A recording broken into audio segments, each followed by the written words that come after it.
Let's see. Checking to see if you can chat with me, hopefully. If you want to introduce yourself as you're coming in, and let me know if you're a parent or a grad so that I have an idea of who's here, who I'm talking to, who I can't see.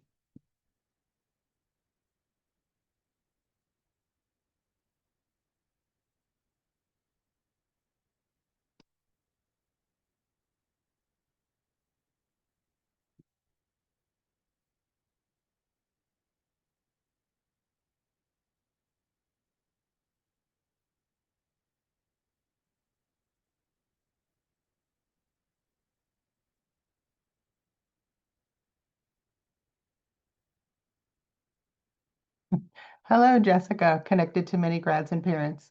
All right, I'm going to give this a couple of minutes. Hi, Erin. Oh, a UT major, UT television radio. That's awesome.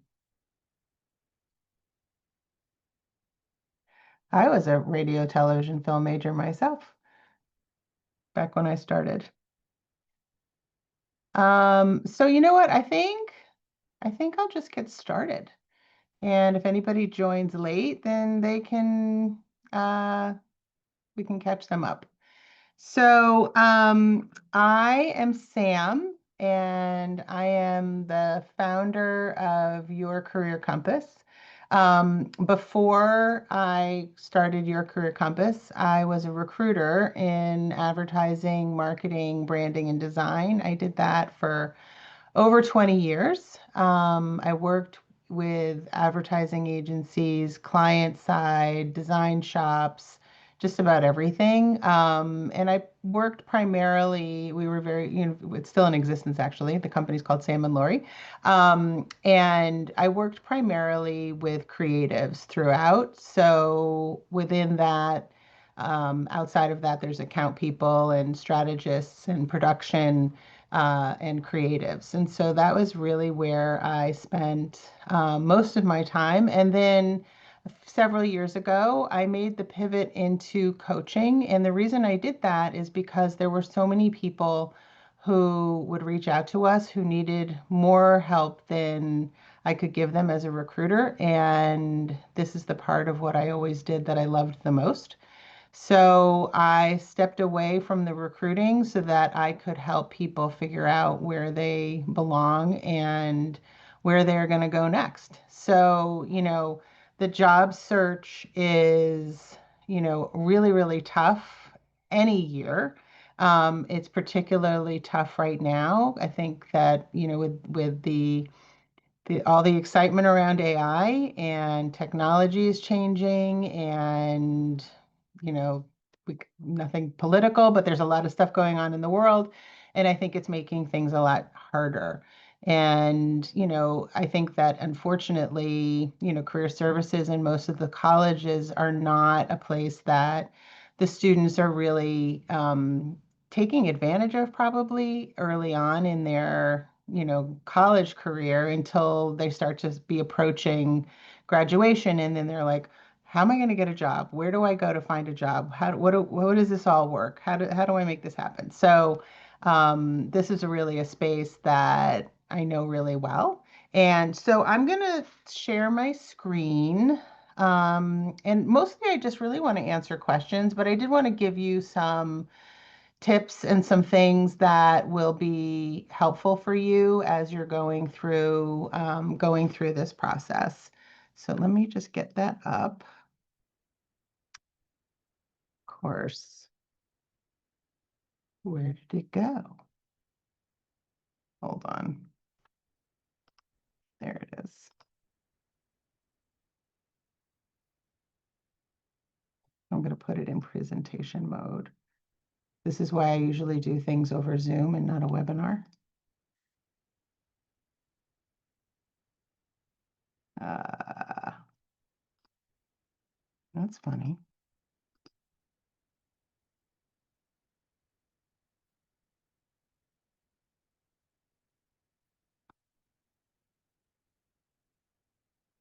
So I have my handy dandy Jessica who's here, who I'm like, why is it not there?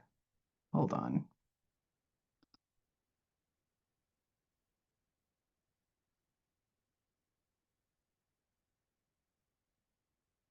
I'm going to close this window and do this again. I know a lot about job search, but I don't know a lot about screen sharing. Hold on. Sorry.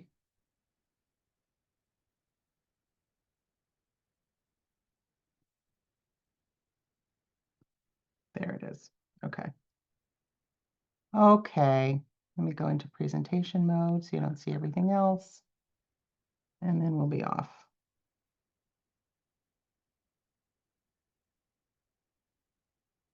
Okay.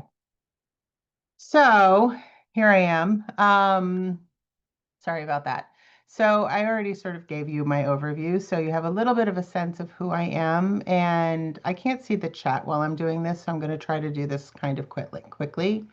So the first thing is that there's targeted search, targeting your job search, and then there's who you are, your research, and your network. And targeted search is something that I talk about a lot with the recent grads that I work with. And the reason why is because they come out of school, and just like what you had just shared, if you're a film and TV and radio major, do you know exactly what it is that you want to do when you graduate? Are you looking for a job in film? Are you looking for a job in television? Are you looking for, what are you looking for a job in?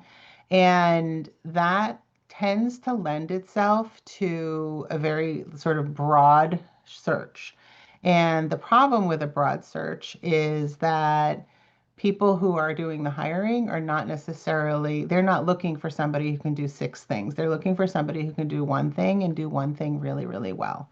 And oftentimes when I was recruiting, I would see this all the time. I'd talk to somebody and they'd say, I want to be a copywriter or a producer or an art director or a strategist or all of these things. And the reality is that part of this process is really figuring out what it is you really, really want to do and then leaning into that. And then eventually that populates into your LinkedIn and your resume. So it's really, really hard when you're not 100% sure what you want to do. I don't know based on who's on this call, who knows what they want to do and who doesn't know what they want to do.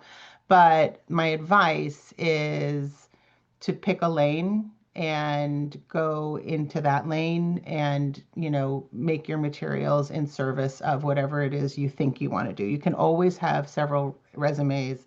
You can't have several LinkedIn, so you have to kind of be a little bit more broad on LinkedIn, but not so broad that it sends the message that you're just confused about what it is that you want to do. Um, so with that, one of the things that I talk about a lot with people is their breadcrumbs. And breadcrumbs are kind of, I mean, they exist obviously, but breadcrumbs are what I use them in two ways. One is for reach outs and one is for people to find you. So job search is a two-way street. So obviously, if you're graduating from school, you're thinking you want to find a job, you're, reaching out to whomever you can find to reach out to. And I'm going to go into a little bit later in the webinar, some examples of how to go about doing that and broadening your search.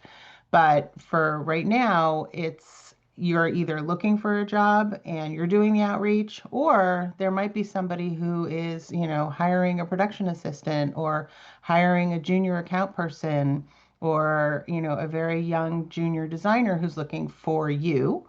And if you have not left breadcrumbs for them to know to reach out to you, then they probably aren't going to do it because they don't know.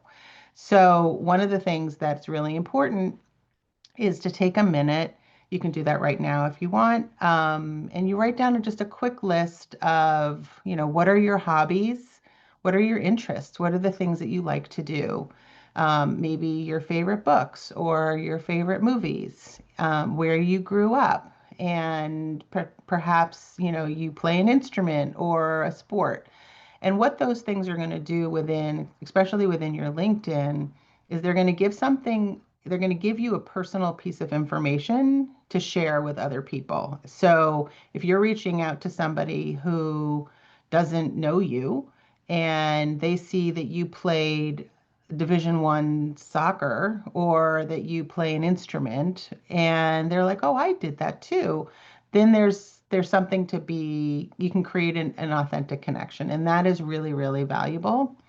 So I did just sort of start to talk about this. So in job search, you are either looking for the job or they're looking for you. And the more you can add into your profile that sprinkles these things in, the better. I'm going to give you a real world example. So, a couple of years ago, when I was still recruiting, I was working on an assignment with Brooks Running, and they were hiring a senior strategist. And finding a senior strategist who might want to go work at Brooks Running is not that hard because it's someplace that a lot of people who who work in the industry might want to work, but they really wanted this person to be a runner. And as a recruiter at the time, and this is exactly what I teach when I'm working with students, how do you find that person? So I started off with the types of companies that that person might already be working for, the type of work that they may already be doing.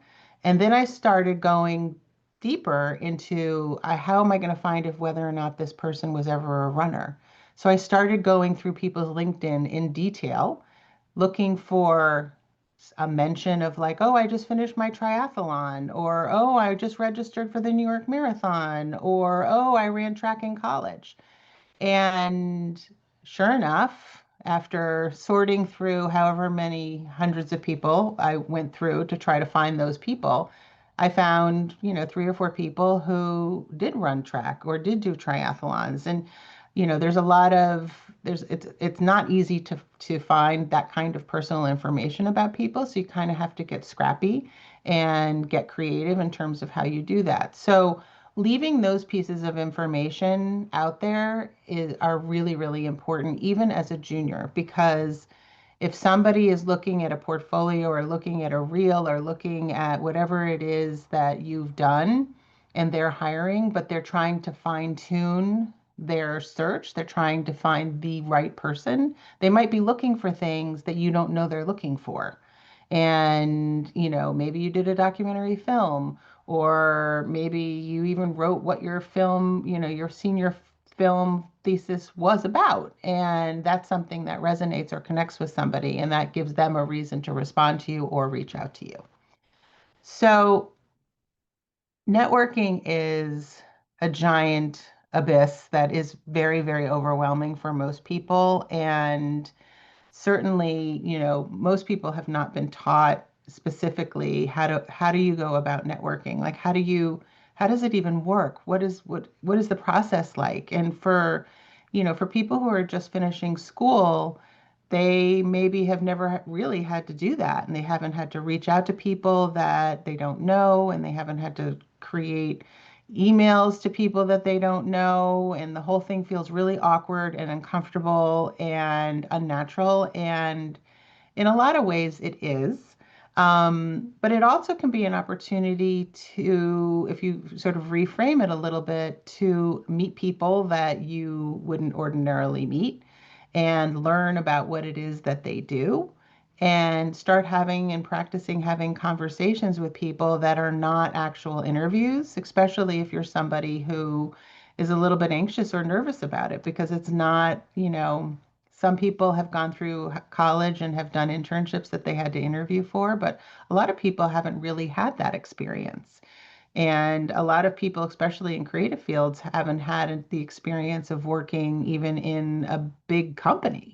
So it really depends. It's very individual. It depends on what your work experience has been, if you have any really at all. I mean, I work with people who they were camp counselors and lifeguards, and they never have really worked in like a big company. And so the idea of like, how do I even start to begin to network is just entirely foreign and overwhelming. And part of my job is to demystify that so that it doesn't feel quite as scary. So, one of the things that makes it less scary is shared interests, shared backgrounds, and as I said before, being curious. So when you're reaching out to somebody who doesn't know you and you share an interest with them that, they were a runner or they were something that you did too, it creates something that feels a little bit more personal. And the more personal you can be in doing your reach outs,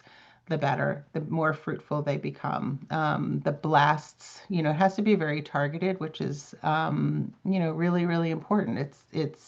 You need to be specific and targeted and, bringing up things that are visible in somebody else's profile. So, one of the ways that I do this, I call it the research rabbit hole. There are so many different ways to approach research. So the most obvious one that people start off with is my friends, my friends of my parents' friends, and they start there.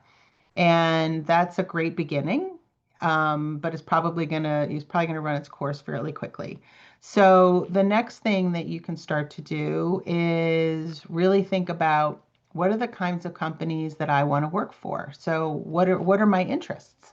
And when you start with that, then the rabbit hole kind of opens up and you can enter your research from a lot of different places. So on this diagram, I have industries, so film, television, radio, podcasts, anything like that, advertising agencies, design shops. Like you can go in through industries. You can also go through companies. So, what are the names of the companies that you know of that are in that industry? So, if it's entertainment, it's like, okay, like do a brainstorm, Castle Rock, Columbia Pictures, Disney, whatever it is, and make a list of all of the companies that you can think of because that's going to begin your research. Products or work, you saw a film, you're like, "Oh, I love that film. Who made that film? Who worked on that film? Where are the credits?" You can find the credits, you can find the names, you can keep going from there. If you're specifically looking for a job as an art director or designer or a production assistant, you can start doing searches based on those job titles. People obviously is sort of the biggest bucket. And your skills and interests, like you can start looking for people who do or have done things that are interesting to you. And you can search all of that on LinkedIn. The search function on LinkedIn is really amazing. And if you create a list, you could spend hours and hours and hours going down this research rabbit hole. And the goal of doing that is finding names. So strategic job hunting and expanding your network. So when you start with your interests, so if you wrote down something when I prompted you earlier in the breadcrumbs, maybe, and I'm staying with this running theme. I don't even know why. But so if you ran track in college, then maybe you start off with like, okay, I ran track. This is one of my interests. I love to run. What are the companies that do work around running? Nike and Adidas. I'm not sure. My kids would probably correct me. And from there, you can start expanding. So here is sort of a demo laid out of how you might approach your research based on a company. So if you were to be if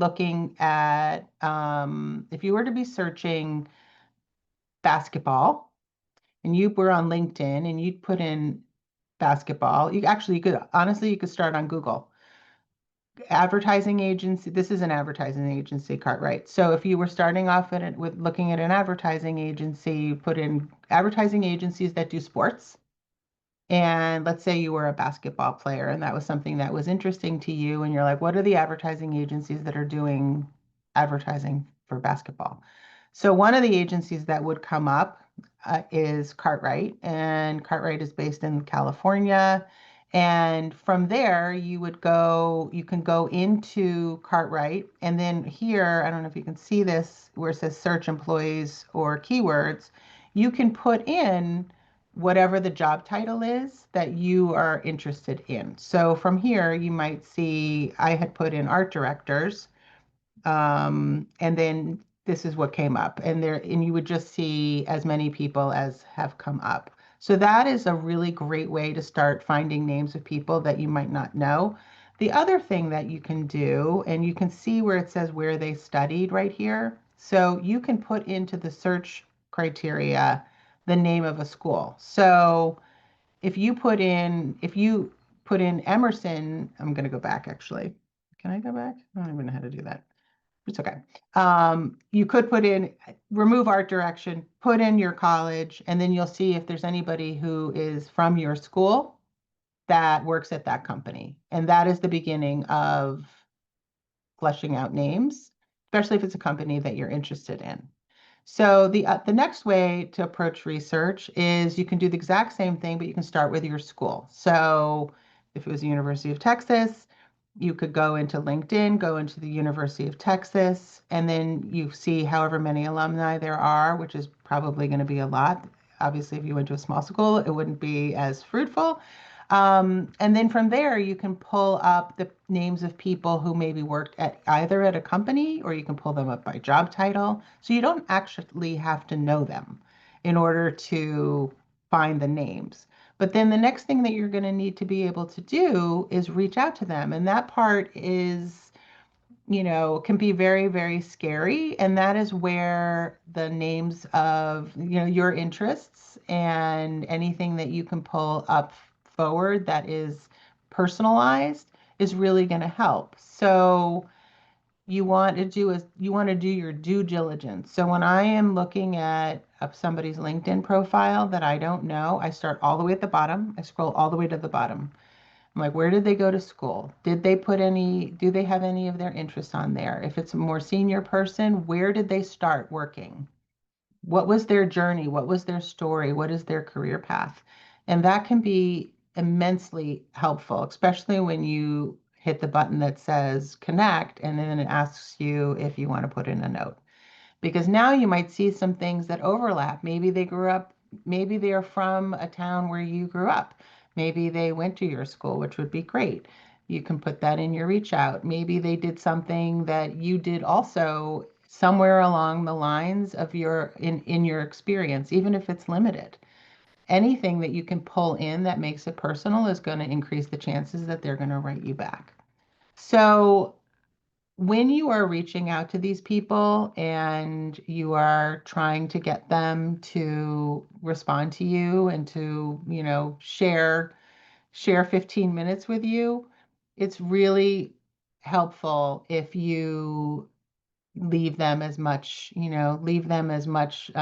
reason to respond to you as possible. And those are the beginnings of how this all works. I end my little lecture part of this with Mr. Rogers, because he always says look for the helpers. And the reality is, and I have seen this time and time again, that people really genuinely want to help.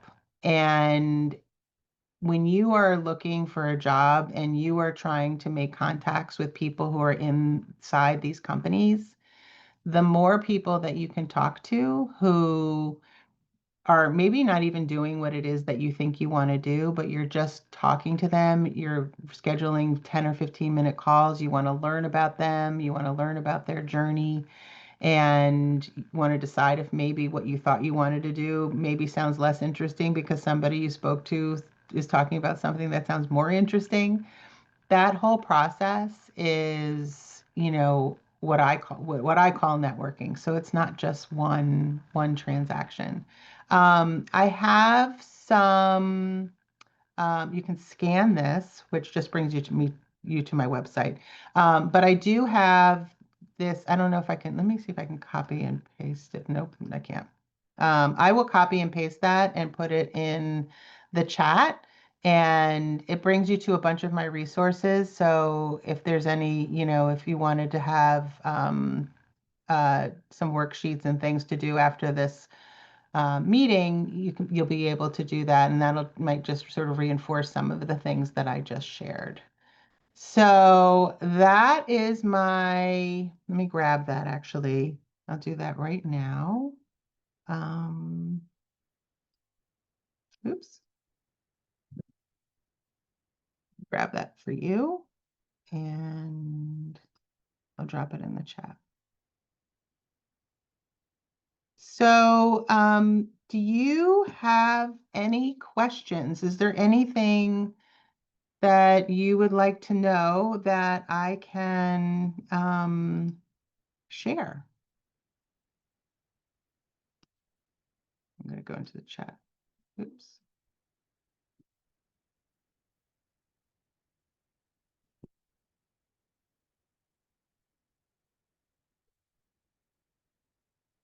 Anyone? Anyone? Um,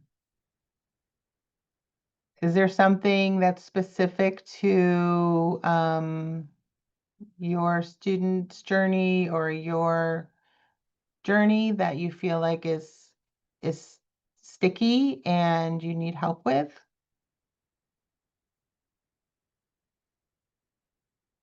Okay. My son is an aspiring DP. We just have no idea where or how to begin looking for a job. Okay. Well, interestingly, I worked with somebody last year who is on his way to being a gaffer. So I just did this. And I think that, well, so if he's aspiring DP, he's probably going to be going the route of like second assistant camera or something along those lines, maybe first.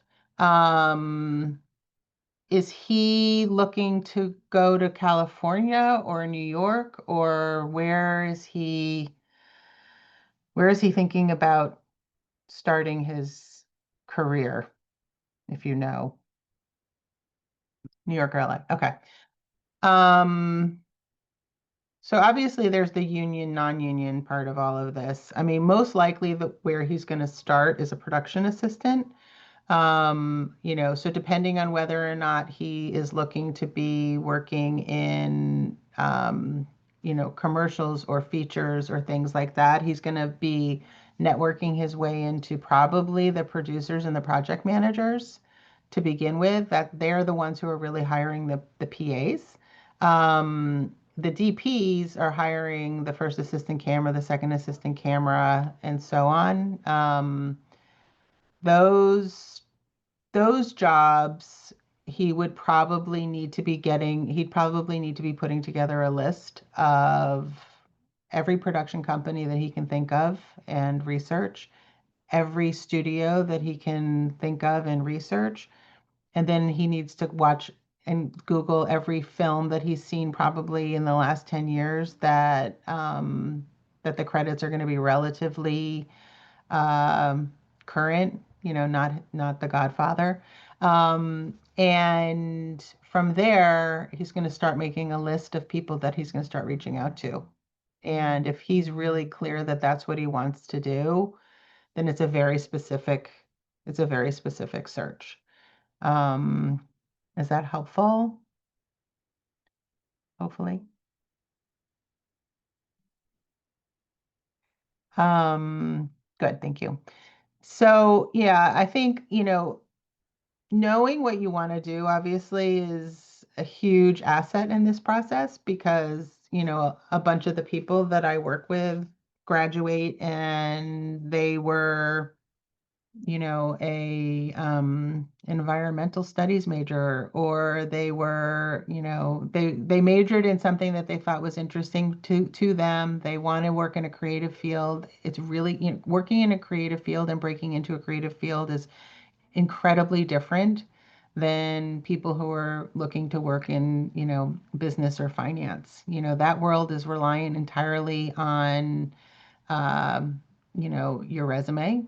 And a creative person, if your son is looking to be a DP, I would imagine he has some sort of reel at this point, or some sort of website where he's showcasing what he's done so far in school.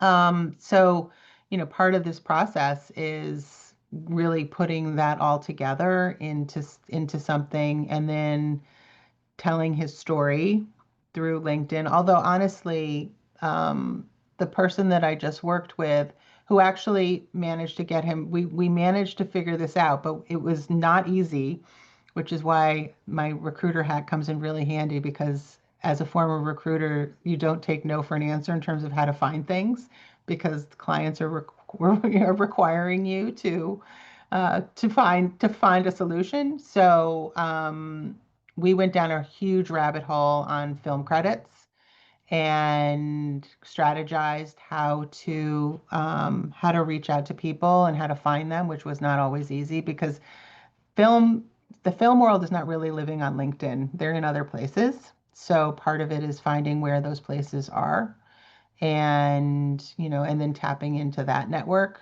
and then working your way down. So it's really a lot. It's a lot of researching and a lot of networking and a lot of being in the right place, meaning, there's all kinds of networking events. This is something I talk about a lot with recent grads because, especially these kids, they graduated high school pandemic, started college, maybe pandemic or the year after. Things are a little bit different for them than, kids from 8 years ago or kids even who are in college now.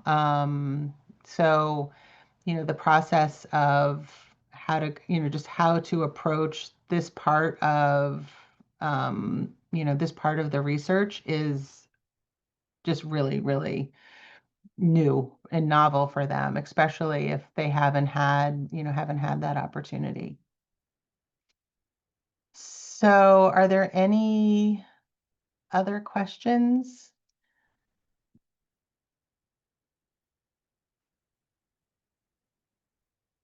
Oh, thank you, Jessica. Um, so if this webinar resonated with you and you feel like, this is something you would like to learn more about, I would love to meet with you. So you can reach out to me through my website and book a 30-minute, free consultation with me, and I can get a little bit more specific about your particular situation. And it's not too early to start. I mean, if you're not graduating, it depends.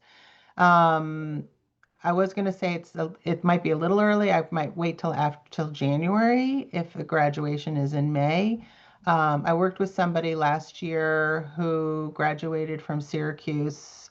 We started in March and he found a job. We started working in March. We worked together for 3 months, which is usually how long at least my initial um, consultation and package is. And he found a job in September. So it took him about 6 months. A lot of the work that we did before he graduated, I think was really helpful because he kind of had a running start.